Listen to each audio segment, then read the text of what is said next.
শাপলা গণহত্যার বিচার বাংলার মাটিতে হতে হবে।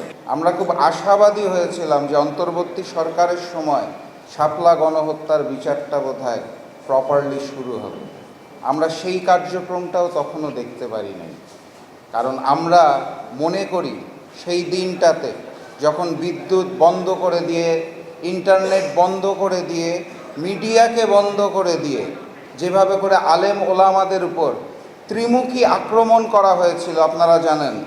সেদিন ৭,৫০০ প্রশাসনের মানুষ আক্রমণ করেছিল, ১.৫ লাখের বেশি গোলাবারুদ ব্যবহার করা হয়েছিল। অথচ পরে আমরা মিথ্যাচার শুনতে পেয়েছি কাউকে নাকি হত্যা করা হয় নাই, রং খেলা হয়েছিল। আমরা আজকের এই মঞ্চ থেকে স্পষ্ট ভাষায় জানিয়ে দিতে চাই, শাপলা গণহত্যার বিচার বাংলার মাটিতে হতে হবে। এবং একই সাথে সাথে ফ্যাসিস্ট শেখ হাসিনা সহ যারা হত্যার সাথে জড়িত ছিল তাদের বিচার আমরা চাই। কিন্তু আমি একটা নির্মম আরেকটা বিচার আজকে চাই আপনাদেরকে সাক্ষ্য রেখে। শাপলার গণহত্যাকে অন্য খাতে প্রবাহিত করার জন্য যারা মিথ্যাচার করেছিল সেই সময় ভারতের নির্দেশনায় পরিকল্পিতভাবে বাংলাদেশের যে সকল মিডিয়া এবং সাংবাদিকরা সেদিনকে এই ঘটনাটাকে অন্যভাবে লিখেছিল, বড় বড় হেডলাইনে এসেছিল, আপনাদের মনে থাকার কথা, সরকারকে বিপদে ফেলার জন্য নাটক করা হয়েছে, রঙের খেলা হয়েছে। সেই সকল সাংবাদিক যারা ভারতের নির্দেশনায় কাজ করেছিল সে সময়, সেই সকল মিডিয়া এখনও বহাল তবিয়তে। ক্ষমতার পালাবদল হয়, মিডিয়ারও পালাবদল হয়।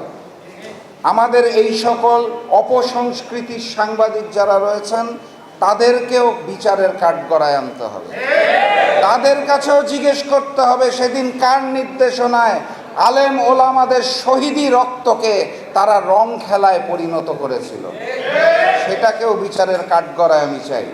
আমি বক্তব্য দীর্ঘায়িত করব না, আমি শুধু আপনাদের অনুরোধ জানাবো, সেদিন যদি আমরা ঠিকমতো রুখে দাঁড়াতে পারতাম, পরবর্তী সময়ে যদি ঠিকমতো প্রতিবাদ করতে পারতাম, তাহলে পরবর্তী গণহত্যাগুলো আর হতো না। এই যে আমার পাশে বসে আল্লামা মামুনুল হক ভাই, আমার খুব শ্রদ্ধেয় মানুষ, আপনাদের মনে থাকার কথা, মোদি বিরোধী আন্দোলনে তিনি নেতৃত্ব দিয়েছিলেন। সেই সময়ও গণহত্যা পরিচালনা করা হয়েছিল। আমরা যদি এই গণহত্যাগুলোর বিচার সঠিক সময়ে করতে পারতাম, ভবিষ্যতে ফ্যাসিস্ট শেখ হাসিনা এইভাবে করে স্বৈরাচার এবং জালিম হয়ে উঠতে পারতেন না। অতএব আমাদের শিক্ষাটা হচ্ছে বিচার করতে হবে, প্রতিবাদ করতে হবে, প্রতিরোধ করতে হবে।